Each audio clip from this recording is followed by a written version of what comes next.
Paolo Avellino, excited nang makita si Kim Chu. Aminado si Paolo na sobrang happy siya na may bago ulit silang movie ni Kim na malapit na magsimula ang taping.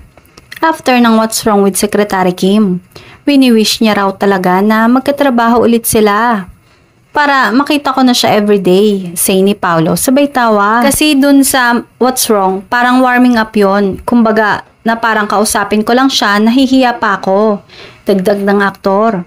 Say naman ni Kim, kahit paano, syempre ay magiging madali na ang magkita at magkausap sila once na nasimulan na ang taping.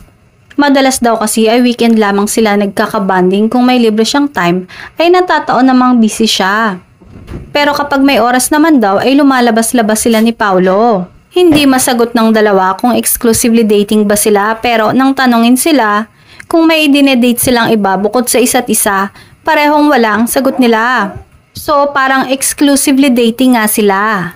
Hindi naman masyado, natatawang sabi ni Kim.